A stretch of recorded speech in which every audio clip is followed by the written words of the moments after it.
Juges, chapitre 14. Samson descendit à Timna, et il y vit une femme parmi les filles des Philistins.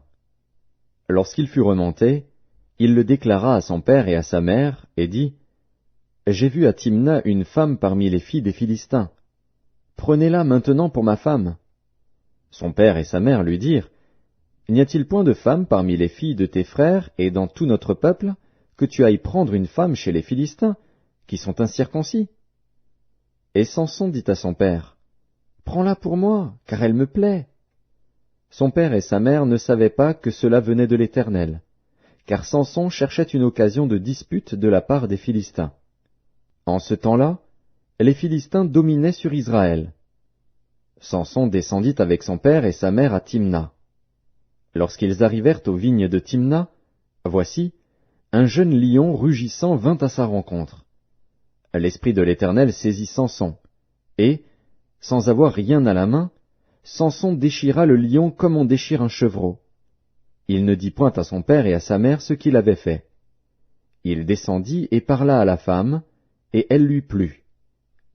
Quelque temps après, il se rendit de nouveau à Timna pour la prendre, et se détourna pour voir le cadavre du lion. Et voici, il y avait un essaim d'abeilles et du miel dans le corps du lion. Il prit entre ses mains le miel, dont il mangea pendant la route.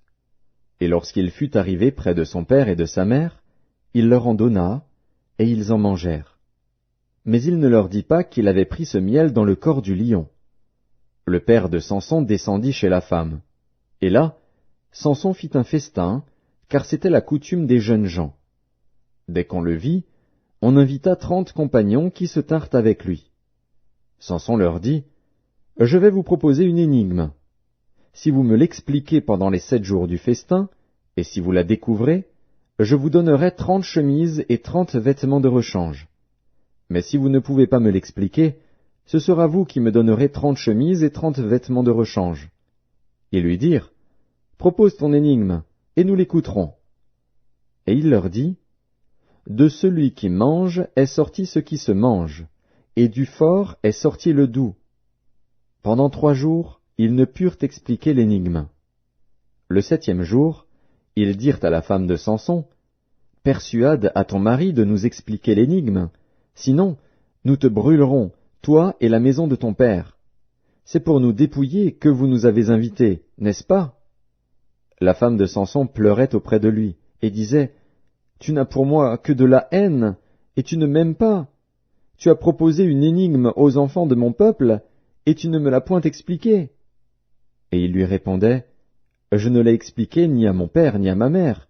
Est-ce à toi que je l'expliquerai? » Elle pleura auprès de lui pendant les 7 jours que dura leur festin, et le 7e jour, il la lui expliqua, car elle le tourmentait. Et elle donna l'explication de l'énigme aux enfants de son peuple. Les gens de la ville dirent à Samson le 7e jour, avant le coucher du soleil, « Quoi de plus doux que le miel, et quoi de plus fort que le lion? » Et il leur dit, « Si vous n'aviez pas labouré avec ma génisse, vous n'auriez pas découvert mon énigme. » L'Esprit de l'Éternel le saisit, et il descendit à Ascalon. Il y tua 30 hommes, prit leurs dépouilles, et donna les vêtements de rechange à ceux qui avaient expliqué l'énigme. Il était enflammé de colère, et il monta à la maison de son père. Sa femme fut donnée à l'un de ses compagnons, avec lequel il était lié.